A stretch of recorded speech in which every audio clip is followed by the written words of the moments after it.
Hey, Not Crazy fans, we've got some bonus content for you. Please enjoy this episode of Inside Schizophrenia, a Psych Central podcast.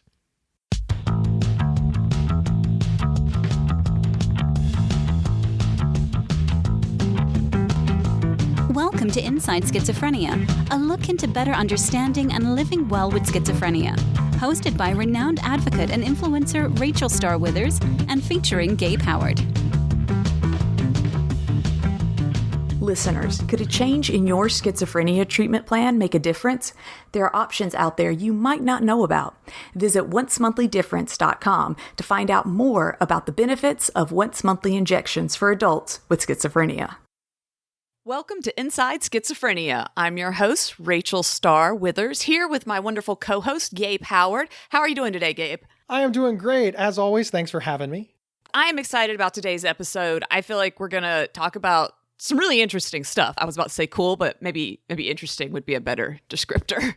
I don't think that you can have a fully fledged conversation about mental illness without the history. And part of that history is the evolution of treatments. And these treatments were often used for the sickest of the sick, psychosis, schizophrenia. And we're going to talk a lot about lobotomies because I think everybody's heard of it, but I don't think people really understand it. Correct. I mean, myself, look, we've been doing this podcast for 2 years. And before that, I've made numerous videos and other types of media about schizophrenia. And yet I learned so much when I was doing the research for this episode, things that I was like, oh, what? I'm just surprised I'd never heard that before. What blows my mind is everything that we're talking about is in the past, 100 years. This isn't like, well, back in the 1500s, they thought, like, right. No, back in the 50s. Yeah. Like, people are still alive. Our grandparents were alive. Right. Yeah, so it really isn't that long ago. And that's blown my mind learning about the evolution of the treatments to where we're at now. It's blown my mind too, because when we think of something like a lobotomy, we think of One Flew Over the Cuckoo's Nest. And as anybody who's listened to us long enough has heard us say, don't get your understanding of schizophrenia from pop culture. Yet we fell right into the trap. We were like, well, we understand lobotomies. Why? We saw it on TV. Even at our level, Rachel, we're still realizing that there's just so much to learn. It's a lot more complicated than we thought. Yes. Even finding a guest for today's show, that turned into being quite the hunt. So hard. And I didn't think so. The title and how I reached out to different professors and doctors was we're talking about the evolution of schizophrenia treatments. And I'm looking at people who literally teach classes on the evolution of psychiatry over the past 100 years. I'm like, I feel it fits right in there. And so many didn't feel comfortable talking about these treatments. And our wonderful guest, who we're going to hear from later, I'd say she's not who you would expect. She is a digital humanist, which I didn't know what that was, but she's actually like one of the best people to talk to about lobotomies, and she blew my mind. She was totally awesome. So she's coming up a little bit later. I feel like we should point out that Miriam Posner is also an assistant professor at the UCLA School of Information. She studied this, like she's got a degree in this. It was fascinating, both everything that she said and the number of people that just didn't want to talk about this on record for some reason. Like you said, don't you study this? Yes. Do you teach classes on it? Yes. Do you have a PhD in this? Yes. Do you want to talk about it? No. Why not? It shows you that the misinformation is allowed to continue because so many people are like, well, it's kind of something that we don't want people to understand. It was confusing. So we were very excited for Ms. Posner to come on. Well, before we can get into all of the kind of crazy treatments that came out and have been shown in the media, we need to talk about how schizophrenia was seen. The first time schizophrenia comes up is 1910. A Swiss psychiatrist coined the term schizophrenia, which in Greek meant split mind. What he meant was like a loosening of the thoughts, your thoughts splitting away. But of course, that very quickly became misinterpreted as split personality. And that has stuck with schizophrenia since 1910, that confusion, which is just crazy to me. It's like, oh man, like even in the beginning, they knew that was a bad name, but we're going to stick with it. The following year, one of the top psychiatrists described schizophrenia as the senility of youth. And basically, you were going to be retroverting with your brain deteriorating. During this same time, we have Sigmund Freud, who also quite famous. He revolutionized, for better and worse, psychology, and a lot of his theories and stuff are still very prominent today. And Freud had a lot of opinions about people's schizophrenia, that they could not handle reality, and their paranoid delusions are motivated by unconscious homosexual impulses. Paranoid delusions are motivated by unconscious homosexual impulses. That Rachel. I know. He like kind of hit multiple offenses. He's like, I'm just going to offend everybody in one sentence. He also described people with schizophrenia as they would eventually revert back to an infantile state of around 6 months to 6 years old. So you have to understand, as we are rolling into the beginning of the 1900s, the top minds at this time are not hopeful. They saw schizophrenia as something that those people, they're like adult babies. Their minds will just get worse. There is no, oh, we can treat this. Oh, let's find a way to help. It's, no, these people are terrible. That's a lot. It is a lot. And they categorize them in a way as to make them others. They're other. It's okay to do whatever we want with them because they are the worst society has to offer. They stopped short of calling them evil because they said they're the worst society has to offer because they're sick. But let it be known, everything was up for grabs because I think society didn't really care about them very much. Society painted people with schizophrenia and other serious mental disorders at that time as a huge burden. You know, most families were ill-equipped to help their family members, so mental institutions were their only options. And then at the mental institutions, you have doctors who are following, obviously, what the leads of the country are telling you. And many of them did see euthanasia as a mercy killing. Some thought that, well, like these different psychiatrists have said, these people can only get worse. So we should probably kill them now so that they can avoid suffering. And a lot of mental institutions had a death rate of 30 to 40% a year. That's a big death rate. You know, if you're going to a hospital, you might rethink that hospital. Well, yeah. And this isn't advertised. Like, they're not openly saying, hey, you could be one of them.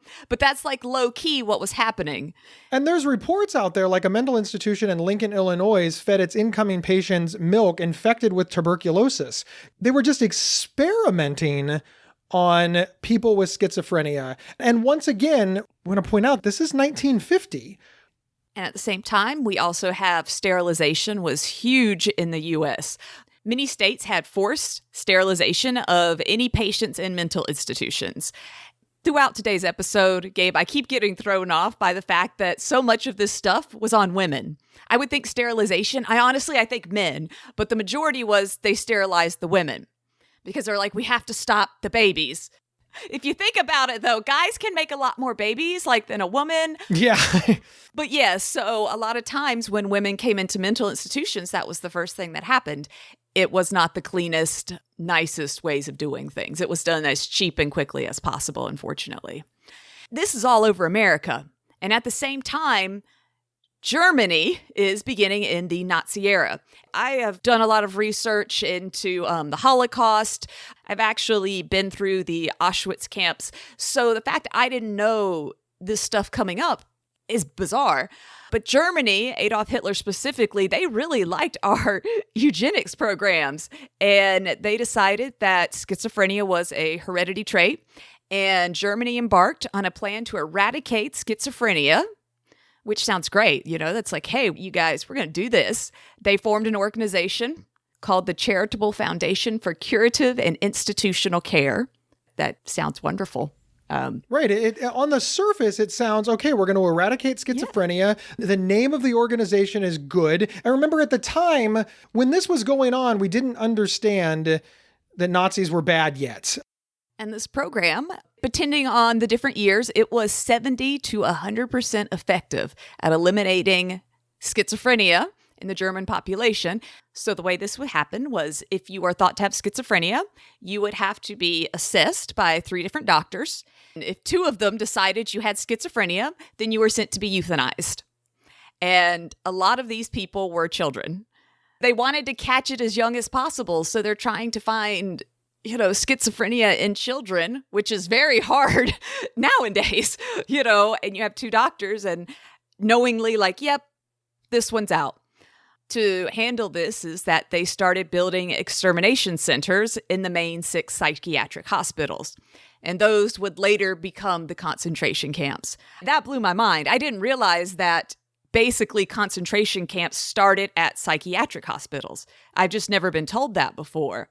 They also did different programs to see how little you could feed the schizophrenics, slowly starving them to death, how much they could work. And they took all this data that they learned and then used it not many years later on the people in the concentration camps. It's easy to be like, well, Rachel, of course, those are Nazis. They do crazy things. And it's easy to just sweep this all under the rug as Nazi bad stuff. But it wasn't just them. In 1934, the Journal of American Medical Association, they actually did a report on the German eugenics and pretty much went on and on about the expected benefits. One of America's top psychiatrists praised Hitler's program, and also one of the most renowned neurologists in America at that time warned that American mothers might respond with guilt over killing their mentally ill children. And he suggested that there be public education to help them overcome the emotional resistance to euthanizing their children. That's the top neurologist. He was also the president of the American Neurological Association. He was on the board of the American Psychiatry. This is the top. And they're talking about killing children very openly.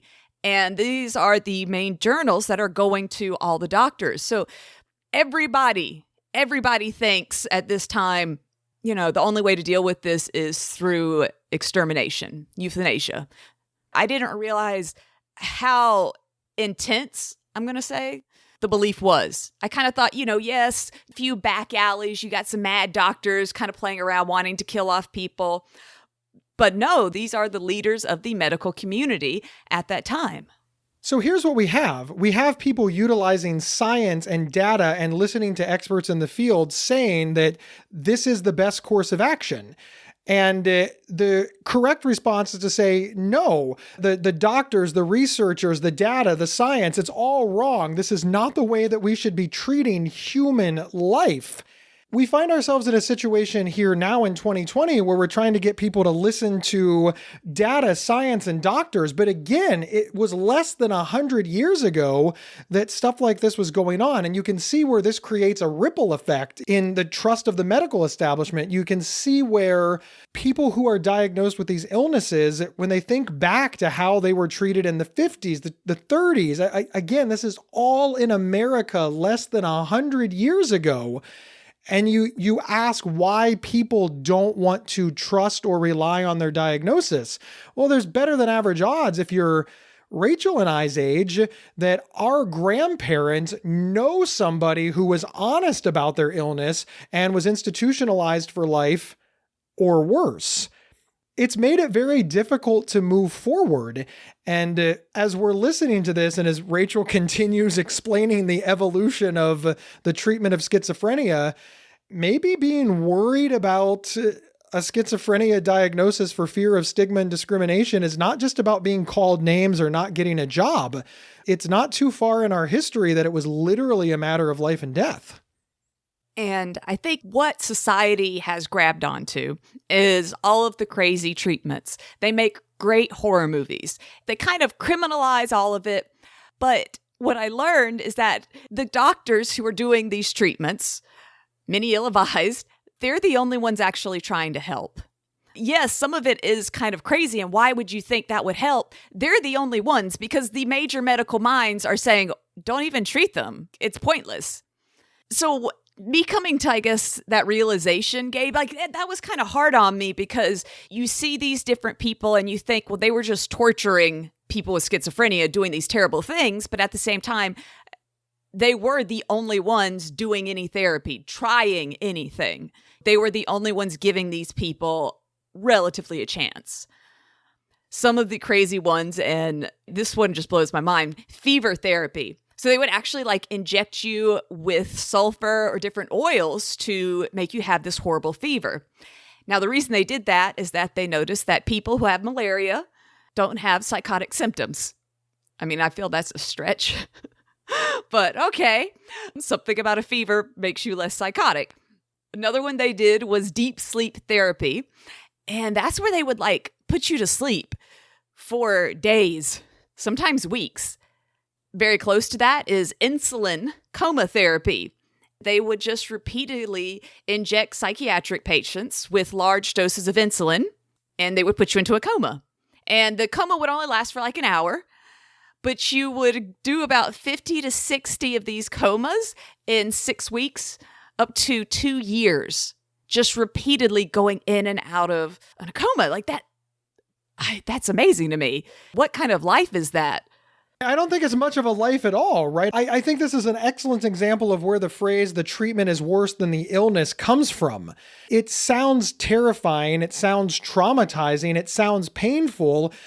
And it wasn't particularly effective, correct? And as we're going to see, as we talk about some of these treatments, parts of it did. That's where the issue is. Parts did work.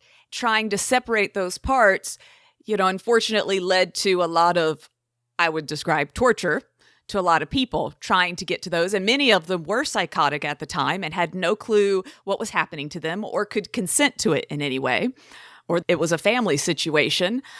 You look at so many children actually were put through all of these treatments. When we think back to horror movies and stuff, it's always adults.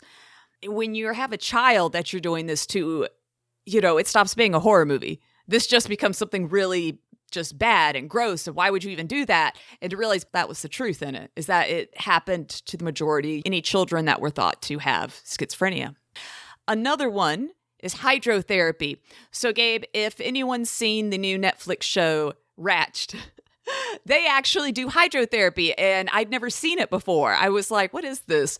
But really interesting, and that's where they would either put you in really, really hot water or really, really cold water. Sometimes you would literally be like strapped into a bathtub. You could be left in that bathtub for days. When you think about a continuous bath, at first that sounds nice, but when you're like, you've been in hot water for 3 days.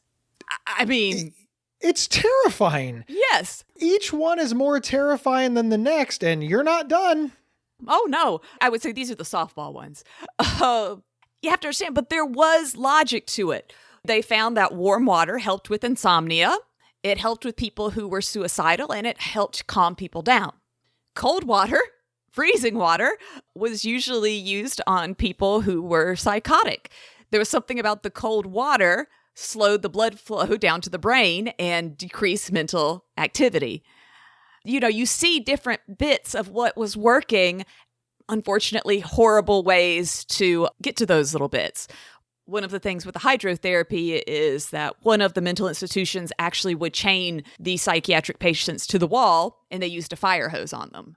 Just wow. It's so easy for any of these treatments to turn into torture so quickly.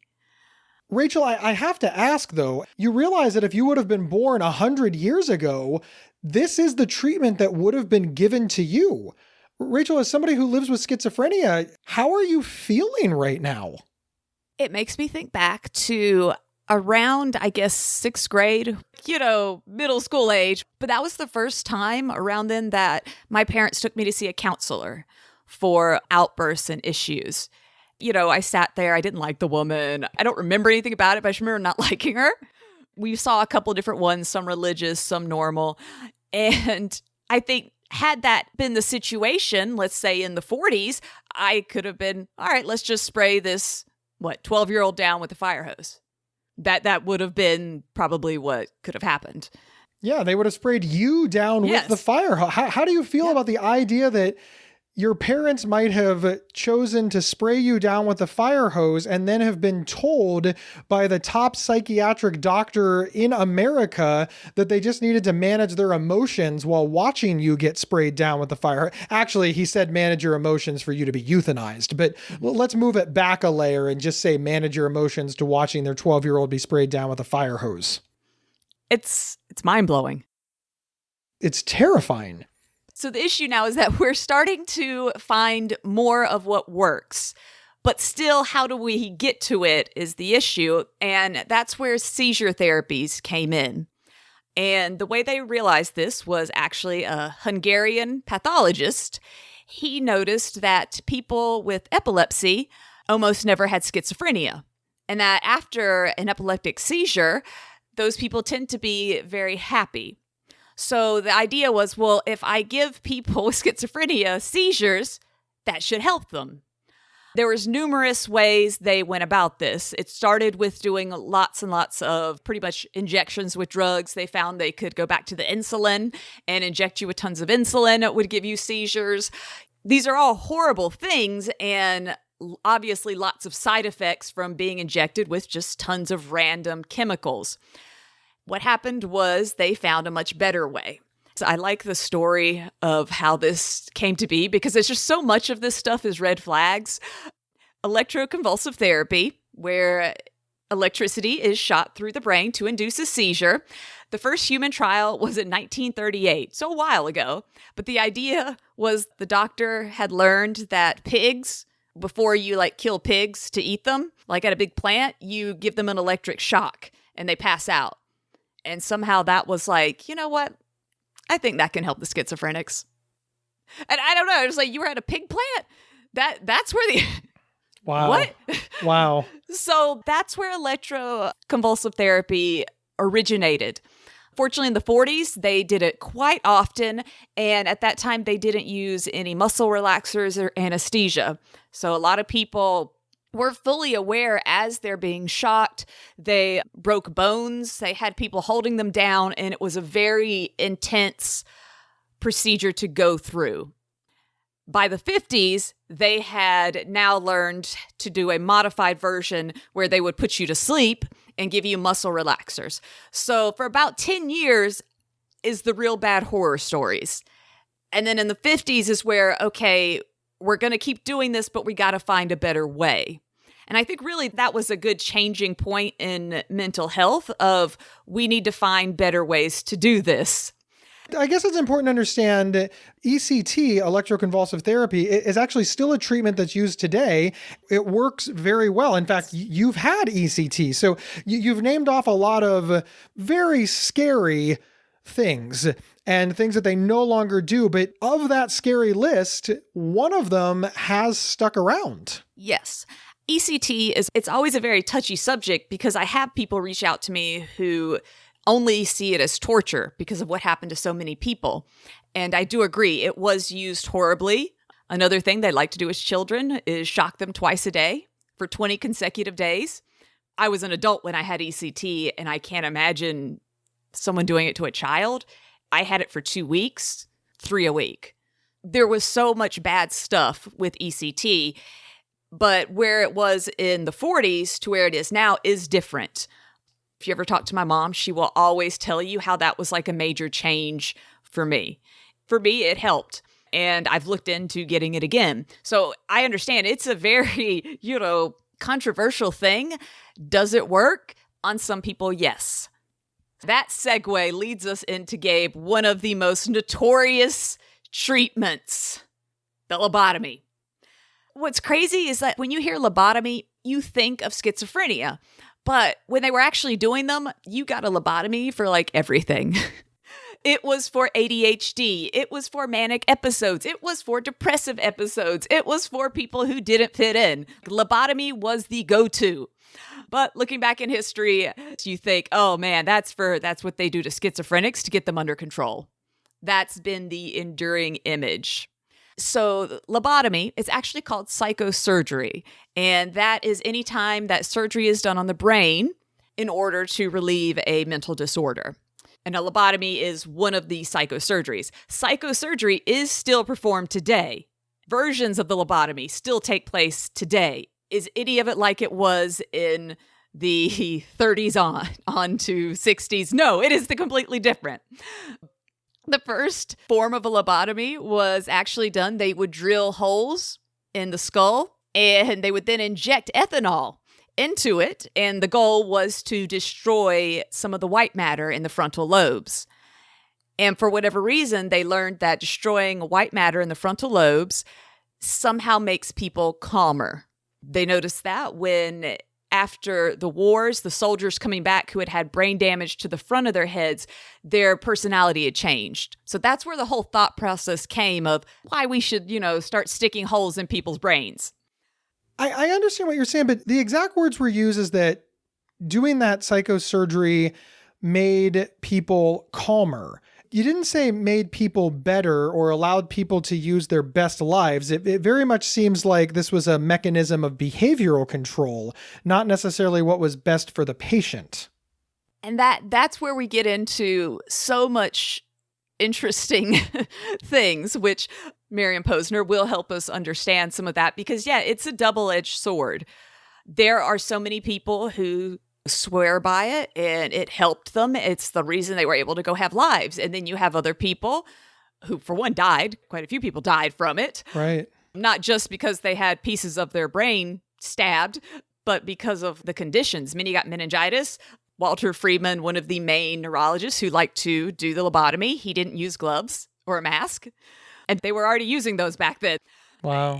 So you have people that are dying, and Walter Friedman, one of the things he's known for is the ice pick lobotomy. And he figured out a way to avoid drilling holes in the brain. So at first it sounds great. We don't have to drill pieces in the skull. I found a way around that that's much quicker, much simpler. It involves an ice pick.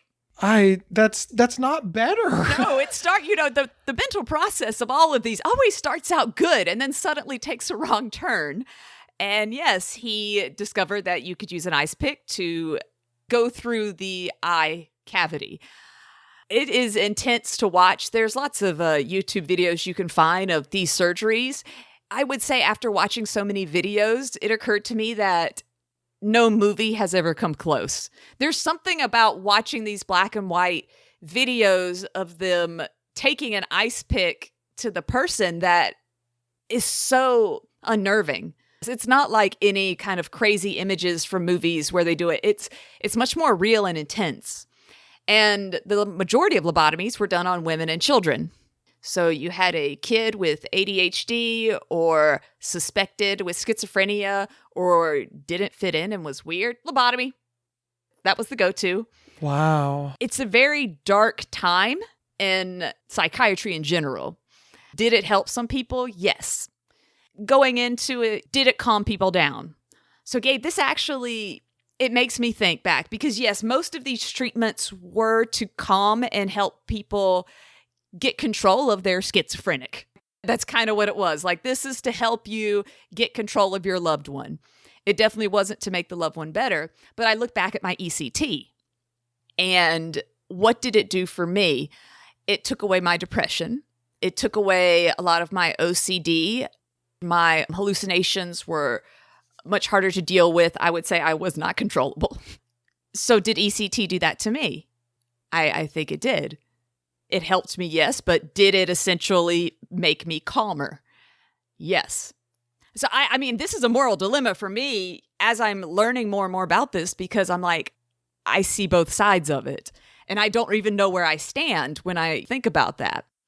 I certainly understand the idea of something can be two things. I mean, if you are calmer, if you are easier to talk to, if you are able to follow the rules, that's definitely a benefit to friends, family, if you're in the hospital, staff, or society at large.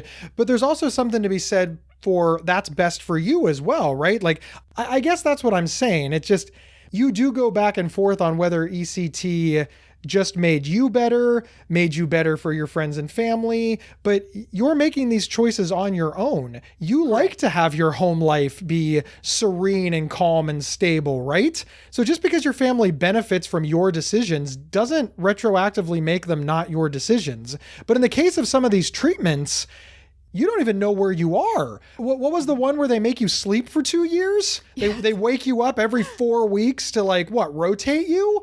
What kind of a treatment is that? It didn't make you better. When you hear stuff like this, you can see why people are terrified of the treatments for schizophrenia. Because again, it wasn't that far in the past before the outcome of treatment was just you obeyed and made life easier for the people around you, but your quality of life was non-existent. And especially, there's so much around the lobotomy. It was thought to be around 50% effective, which again, for the time period, your other option is death or pretty much just going on as you are and probably becoming homeless or other things, but eventually dying of those reasons. So if someone offers you a 50% chance of being normal, I'm like, well, that's a pretty good deal. That's a good deal. It had a death rate of around 14%. So a lot of the people willingly had this done. They were desperate. They knew what could happen. It was very well known that your personality could change. You might have to relearn how to do everything. The neurologist, Walter Freeman, who did most of these, he called it a surgically induced childhood. They know what they're doing. I don't think they looked at anyone as, this is going to make you better and take away this thing. It's going to make you more childlike, and you go from there. I don't know. I worry because when I read his thoughts and a lot of the doctor's thoughts, it's like, you kind of knew you weren't doing a good thing. It's what it sounds like, right? Yeah. He described one of his patients who was a success story. He said following her lobotomy, she was a smiling, lazy, satisfactory patient with the personality of an oyster. That's not successful treatment. Wait, what? And later he had another patient he actually wrote notes about and said that the best that can be done for a family sometimes is to return the patient to them in an innocent state, much like a household pet. Literally, it's an incredible quote that the best that you can hope for your patient is to give them back to their family. He actually said, as a veritable household pet. That's the exact quote from his note. That's what the doctor thinks about the patient. It is terrifying. And that's a success story. Right. That was a success story. That's the thing. This is good. He is promoting this. Yeah, he's proud of himself. Yes. Wow. But luckily we moved past that. We get to medication therapy. The very first antipsychotic came out in the 1950s. And this is what I think people think of now. When people think about the treatment for schizophrenia now, they think of antipsychotics, and those came onto the scene in the 1950s. Tell us about that, Rachel. That was pretty much the revolution. Now you don't have to have that weighing on your conscience of having to stab your family member with an ice pick. They could take a medication. And they can get a bunch of pills and then come home and take them one a day, etc. So you also had people could come back and live with the family more. You didn't have to worry that any of the procedures were going to leave them with brain damage, having to relearn how to read and write. Now, the way they came up with this for the first antipsychotic was it was used as a histamine. The point was that they noticed it had a calming effect. It all goes back to making people calmer. That was where antipsychotics started, was making people calmer. And it went on from there. And at the same time, ironically, there was this crazy new form of psychotherapy that was gaining speed called cognitive behavioral therapy. And that was the first psychotherapy they had found that actually helped schizophrenics.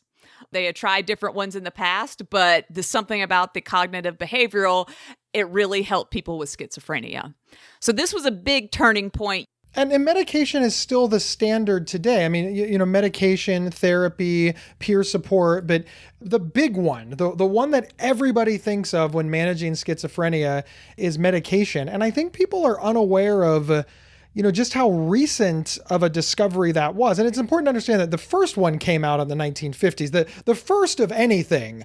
The first cars were not so great. Yes. It took time to perfect cars from when they were invented. And I would argue that we still haven't perfected medication treatments for schizophrenia. Would you agree with that? I mean, there's side effects, there's issues, there's still a lot that we don't understand. New medications are coming out all the time. Research is ongoing. And I only bring that up because I think so many people are like, well, just take your meds, Rachel, and you'll be fine. And it's kind of like looking back at all these old-timey treatments. It's like you're trying to figure out what works and just do that without all the other horrible things. Ironically, that's where we're still at. Now, luckily, the side effects are not death as many times as it was back then, or sleep for 2 years. But that's just the evolution of these treatments. To get to where we are now, a lot of that stuff had to happen. Obviously, we want to make sure that our listeners understand that there's just a lot going on. It's not as simple as good versus bad or right versus wrong or any of that. There's just a lot going on. Correct. And it's difficult to understand. But I think that sometimes when people think about this, they're really quick to say, oh, why are you so worried, patient with schizophrenia? The doctors had their best intentions in mind. So we give the benefit of the doubt to the doctors for the mistakes that the medical community has made. Well, why don't we give the benefit of the doubt to the patients who are leery of the medical community, given the number of mistakes that they've made? And I think that's one of the things that is missing when we talk about people with schizophrenia who are afraid of medical treatment. There's an actual factual basis to be concerned about what they're being told. This isn't made up of whole cloth. And now a word from our sponsor. It can sometimes feel like another schizophrenia episode is just around the corner. In fact, a study found that patients had an average of 9 episodes in less than 6 years. However, there's a treatment plan option that can help delay another episode, a once-monthly injection for adults with schizophrenia. If delaying another episode sounds like it could make a difference for you or your loved one, learn more about treating schizophrenia with once-monthly injections at oncemonthly-difference.com. That's oncemonthly-difference.com. And we're back discussing the evolution of schizophrenia treatments on Inside Schizophrenia. We reached out to our guest today, Miriam Posner, to help us understand this side of psychiatry. Without further ado, here is that interview. We're here speaking with Dr. Miriam Posner, and she is an assistant professor at UCLA School of Information, and she is a digital humanist. Miriam, tell us, what is a digital humanist? It's a field of study where scholars use and experiment with digital tools to explore humanities questions. And so it can look like a lot of different things for different people. But if you think about like maps to show the spread of a historical event, or a network diagram to show how people were corresponding during, say, the Renaissance, or even there are some experts in computer-assisted text analysis who try to find patterns in text. So I've been part of that community for about a decade now. So the reason we asked you to be on our show today is that you have spent a considerable amount of time studying lobotomies, and you wrote some different articles, The Case of the Missing Faces, Frequently Asked Questions about the Lobotomy. Tell us a little about that part of your research. What got me interested in lobotomy was that I've always been interested in medical images and the kind of work that medical images do to persuade people or affect our understanding of disease and patients. And a professor in grad school just happened to show the class a clip from a film that was made of lobotomy patients after they'd had surgery. And the footage was just so affecting to me. It was one thing to read about the effects of lobotomy and what it was like to have a lobotomy. And it was another thing to watch the patients struggle to find themselves afterward. Those images really stuck in my head, and I started wondering how many other images are there of people who had lobotomies, and like what was the point of images in the history of lobotomy? I was looking at how physicians were using photographs and film to make arguments about lobotomy, but along the way, I learned a lot about that episode in our history and also about Walter Freeman, who was the foremost exponent of lobotomy in the United States. And can you explain to us the pictures that you had studied, the before and after photos? Tell us about those. Yeah, one thing that really took me by surprise is that Walter Freeman was obsessed with taking before and after photos of his patients. He would routinely take a before picture of a patient before performing a lobotomy. And then even years later, he would come back and follow up with the patient to take an after picture. He was very dedicated to seeking out patients, and he would drive across country to stop at people's houses and take after photos of his patients. And I just thought, what? Like, why? Like, why would you do that? It was really surprising to me. And I thought, what did he think he was showing with these images? What is your interpretation since you've been studying them? What is yours of looking at all these different photos?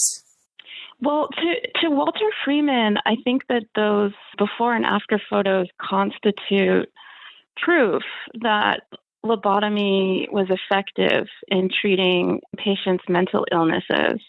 The kind of strange thing is that to us, it's not always clear what about the after picture is proof, because it's really hard to tell what exactly he was seeing that meant that the person was visibly cured. In order to understand why he thought those after pictures were effective, I had to do research about what constituted mental health to Walter Freeman and to other psychiatrists in the period where he was active. The signs of improved mental health are often things like putting on makeup, for women wearing appropriately feminine clothes, being surrounded by family, for men wearing a suit and working at what Freeman thought was an appropriate job. And even putting on weight was for him like an example of mental health. Interesting. But those also seem like that's something that could be easily staged for as far as the clothing, the makeup. For sure.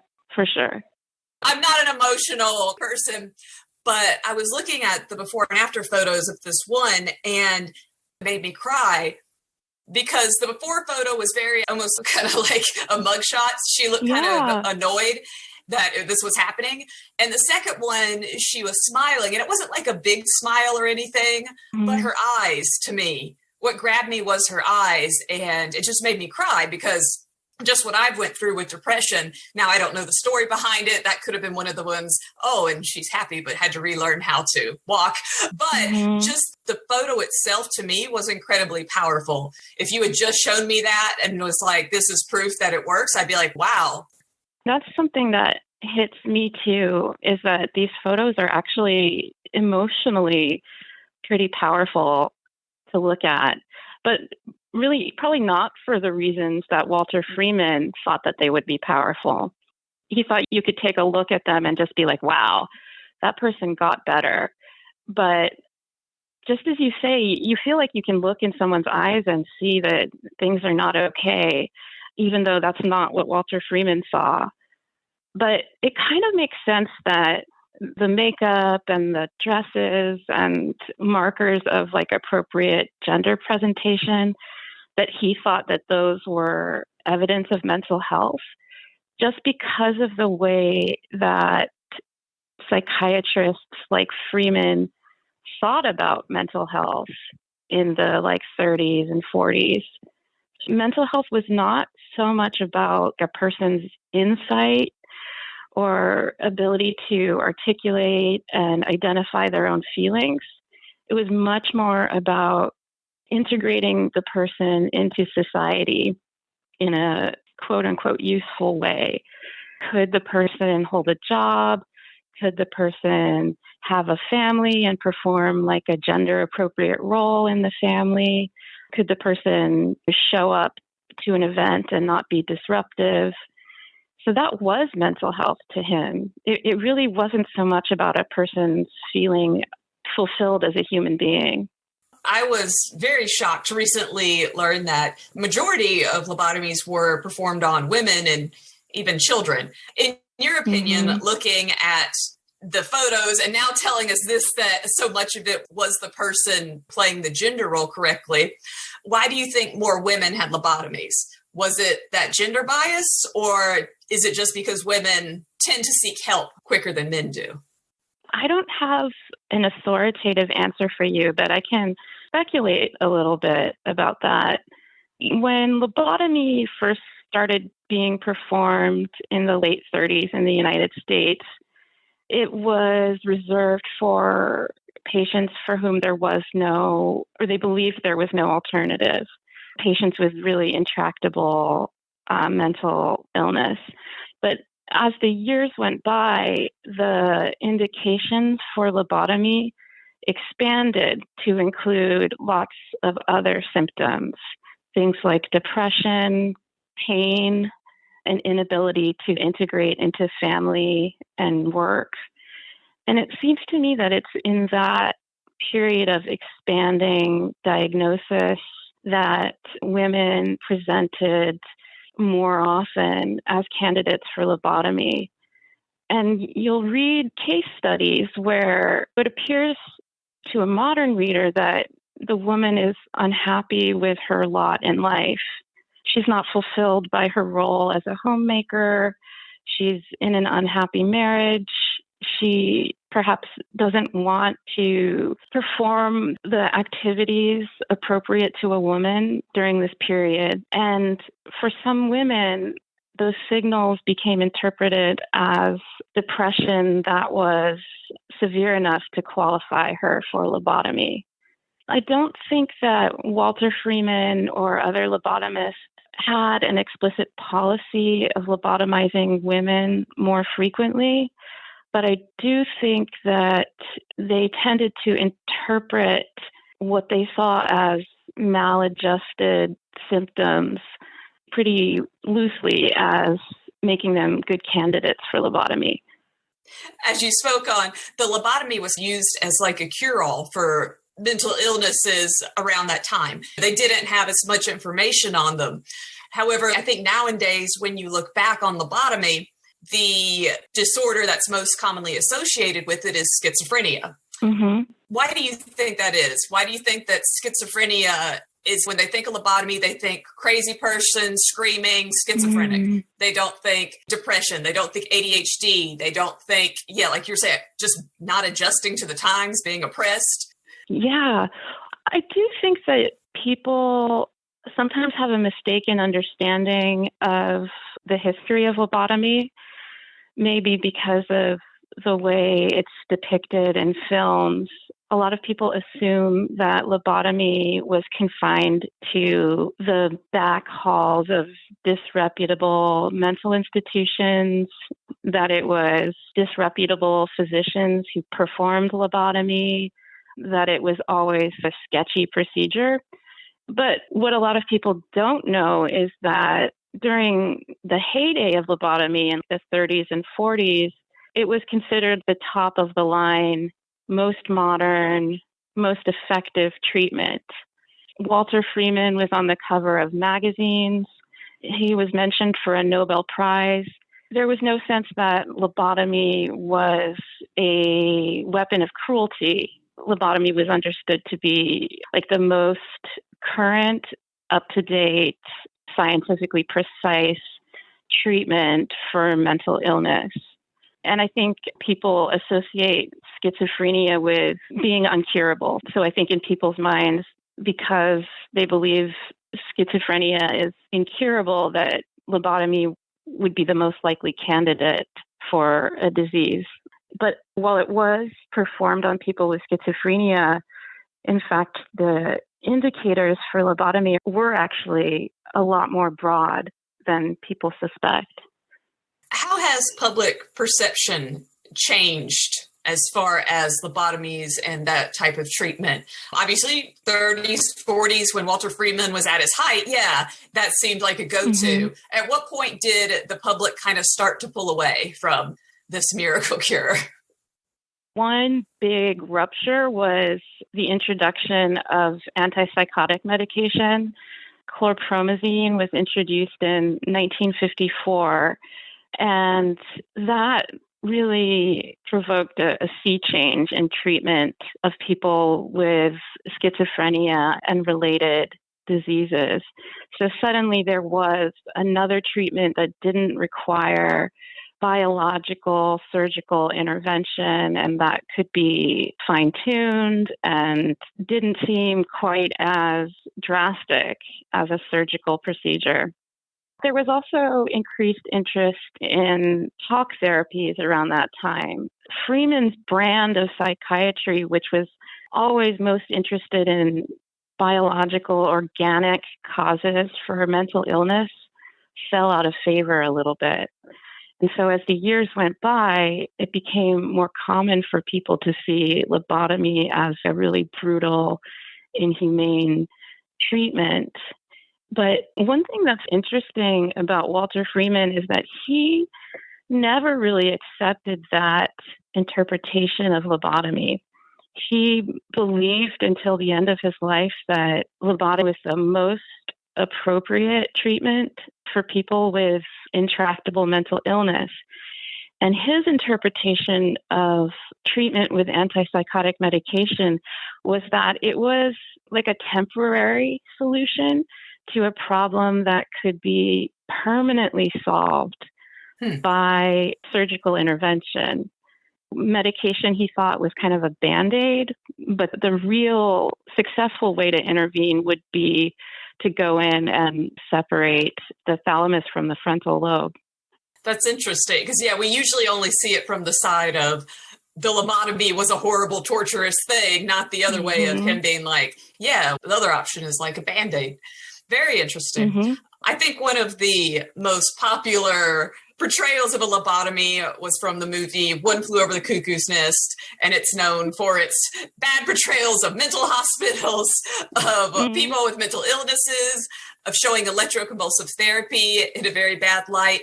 And of course, in the movie, I'm sorry if you haven't seen it, anyone listening, but yeah, so lobotomy takes place and he's pretty much brain dead at the end. Yeah. How do you think those massive media portrayals have affected research into psychosurgery and other types of mental surgeries?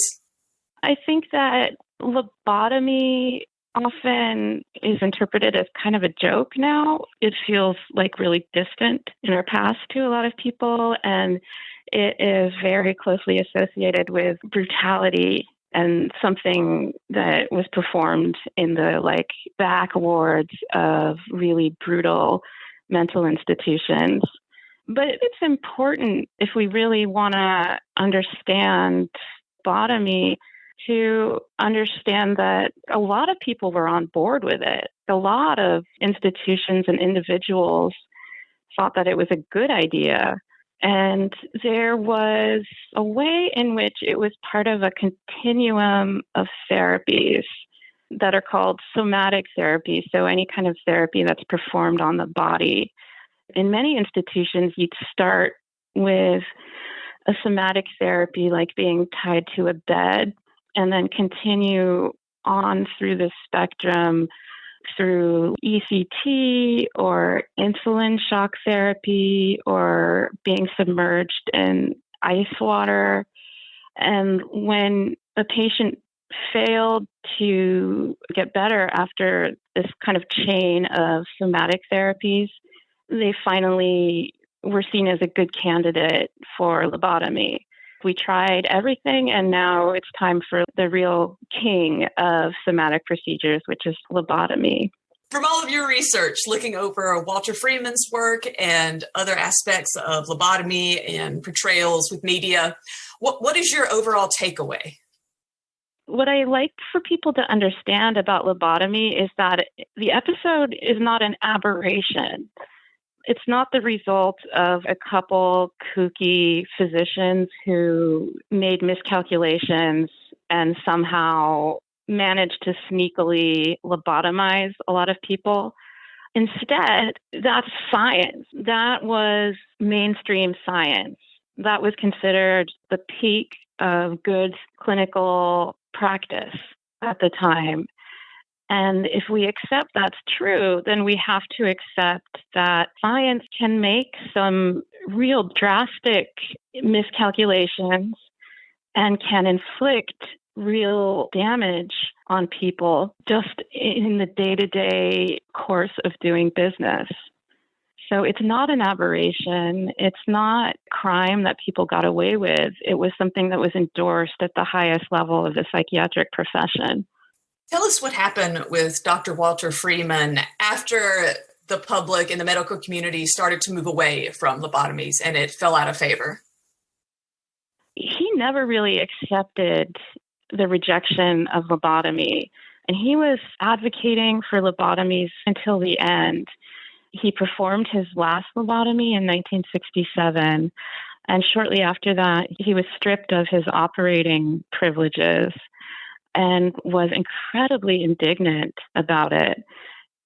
One episode that kind of sticks in my mind is that in order to make his case to the hospital's board that he should be able to continue to perform lobotomy, in order to make this case, he brought a box full of Christmas cards from his former patients where they expressed thanks for what he'd done to them and concern for him as a human being. And so he emptied this box on the table and said, "Is this the result of a procedure that's inhumane and brutal? Look at this. My patients are all grateful to me." And it's, in a way, like for me, encapsulates just some of the weirdness of the whole episode and how confusing it is to try to understand what Walter Freeman thought he was doing. Because I really do think that he thought that he was fixing people. And there were some people who did interpret what he had done to them or members of their family as a positive change. And he could never get his head around the idea that people didn't see it that way anymore. That's a very powerful thought that, he saw it one way, and all of the Christmas cards, the photos that he documented, and then, of course, I'm sure the actual people themselves. But then when you contrast it to the fact that his last lobotomy, the woman died, and so many people who became severely impaired, it's very contrasting when you think about the extremes of the lobotomies, how it worked out for everyone. Yeah, nothing is ever black or white. And there are so many strange stories that still surprise me that pop up. Given this kind of very dark area of schizophrenia treatment in the past, I know a lot of people could use this to not want to get psychiatric help today. Tell us your thoughts on that. Well, I mean, they're right that it's a really sobering episode in the history of psychiatry. And in thinking back about it and what it means to me today, one of the lessons that I hope that psychiatry has learned is that judging people's mental health by their ability to integrate into mainstream society is actually really dangerous, because there are a lot of reasons someone might not fit in. And to assume that they can't fit in because something's wrong with them is really damaging.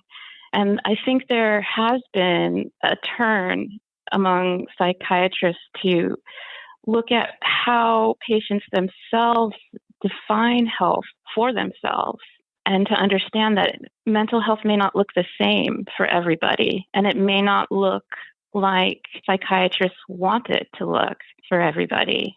So the lesson is actually, I think, pretty simple, if difficult to actually realize. And that's that you have to listen to patients. Like, you have to understand what their goals are, what their definition of health for themselves is. And you have to respect that for them, living a fulfilling life may look different than what we want them to think. Is there any media that you suggest that you think really shows this treatment and is a good thing for lay people like me to watch to understand more? There is a radio documentary called My Lobotomy, which is a long interview and series of meditations by a guy named Howard Doley, who is still alive today and is one of the last people on whom lobotomy was performed. It was performed on him when he was a teenager. He talks about the experience of getting a lobotomy and how it still affects his life to this day. And it's a really powerful documentary. And he also has a book that's called My Lobotomy that is equally effective and moving. There's a documentary, too, that's called The Lobotomist that focuses more on Walter Freeman, the biggest cheerleader for lobotomy. What was going through his head? Why was he so convinced that lobotomy was the way to go? And talks a little bit about the context in which he was performing these procedures. Those are really good ways to get acquainted with how lobotomy was conceived of at the time. Thank you so much for speaking with us today, Dr. Posner, about all this, so much good and bad when it comes to looking back over the different treatments for severe mental disorders just over the past 100 years alone. How can our listeners learn more about you and your work? They can certainly check out my website, which is www.miriamposner.com. And I have a lot of materials about lobotomy there and a blog where I sort of talk about what's preoccupying me now. And they can always get in touch with me on Twitter, too. My handle is @MiriamKP. And I'm always really interested to hear from people, particularly who have experience with the mental health system and can help me understand what their experiences are like. Awesome. Thank you so much for speaking with us today, Dr. Posner. My pleasure. Rachel, she was awesome, and I'm super glad that she agreed to be on our show. What was your biggest takeaway after speaking to Ms. Posner? I enjoyed this interview so much, and I enjoyed her so much. I think because she wasn't the doctor. She wasn't one of the typical psychiatrists that I had originally reached out to. She definitely came at this with a different viewpoint. And that was kind of interesting to see, someone who wasn't directly in the psychiatric community as a patient or as a doctor, counselor, whatever, to be able to say, look, this is my views of what happened over this time. It was very refreshing. And it was different, the way she spoke about things, than I would say any other guest we could have picked. I would agree with that. Her understanding of history was very commanding. You think you understand because everybody's talking about it, but as a researcher, she just had this other level that I thought was very, very interesting. Yes. Should we look into becoming digital humanists? Or is it too late? I did not know that was a thing, but she explained it well, and it's understandable. I think this is another example of how modalities and research and life moves forward. I mean, digital humanist wasn't a thing 50 years ago, but it is now. And it's understandable how we got here. And I think that's very analogous to where we are with the treatment of schizophrenia. There is trauma in our past. There's a lot of trauma.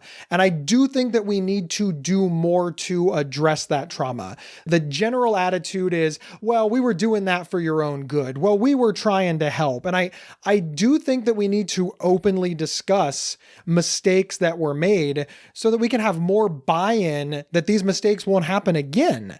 I do think that she did an excellent job of making sure that people understood the history of this particular schizophrenia treatment and where we've come from. And I think that's overwhelmingly positive.